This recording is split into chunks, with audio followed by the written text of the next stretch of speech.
मैं यहीं हूँ, मैं कहीं नहीं जाऊंगी। इस खुली धूप के नीचे यहीं उनको देखती हुई। ये मेरा वीकेंड है, ये मेरा वीकेंड है और इसे मुझसे कोई नहीं छीन सकता, कोई नहीं। मैं देखती रहूंगी उन्हें, वहीं वो खड़े हैं वहाँ मैरी गो राउंड के चक्कर में। वहाँ ना कुछ लाल नीले घोड़े, ट्रैक्टर, गाड़ियाँ एक दूसरे के पीछे घूम रहे हैं। धीरे धीरे ऐसा लगता है कि चल रहे हैं और दूर से मुझे दिख रही हैं कठपुतलियाँ, बस एक दूसरे के पीछे भागती हुई।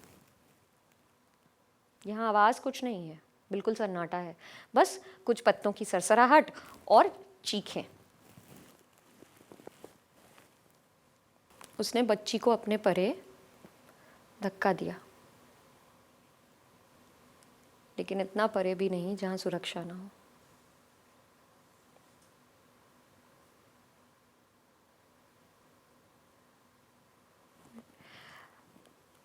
बच्ची की चीखों में ना डर नहीं है, वो बस डर के हाशिए को छू कर चली जाती है, यूं कहीं दूर।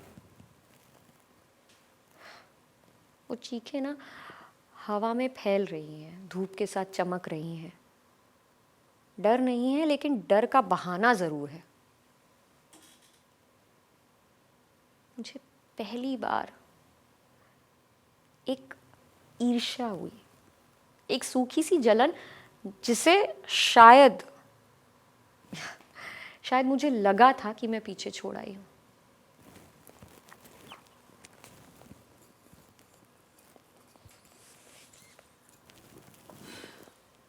तुम यहीं बैठो, मैं इसे छोड़कर अभी आता हूँ।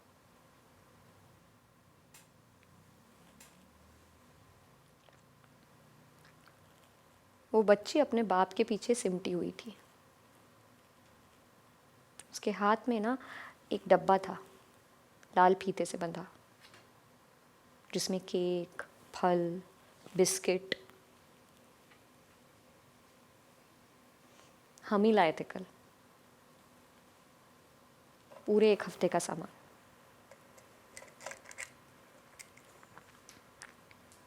मैंने पहली बार उस बच्ची को गौर से देखा। छोटा सा मुंह, पीला सा,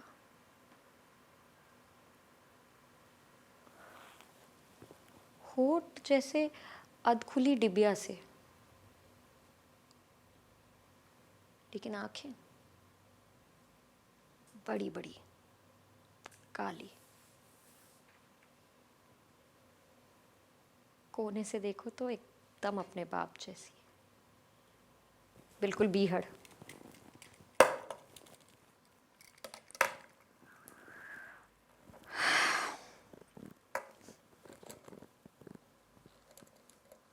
उसको समझ आ गया था कि जाने का समय हो गया है और कोई भी बहाना करना अब बिल्कुल व्यर्थ है।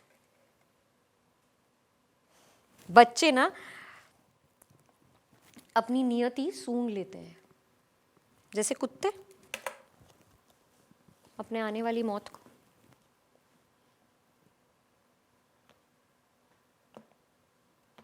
उसे भी पता था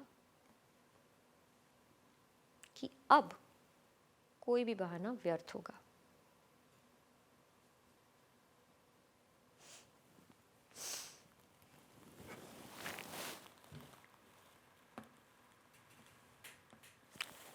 वो जब बड़ी होगी ना और किसी दिन इस दिन के अंदर झांकेगी, तो ये याद उसको वापस ताकेगी कि एक दिन उसके पापा के साथ एक लड़की आई थी जो दिन भर बस घास पर बैठी रही, उसे देखती रही, निहारती रही।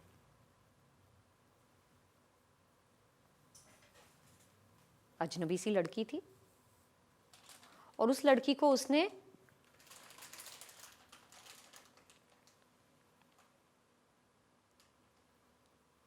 फिर कभी नहीं देखा।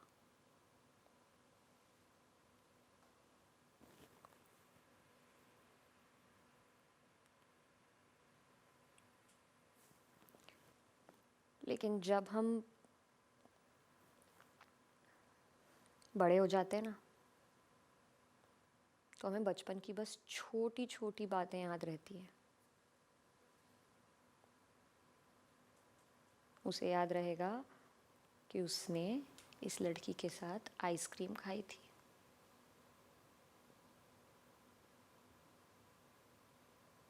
उसे याद रहेंगे धूप में चमकते मूंगफली के छिलके।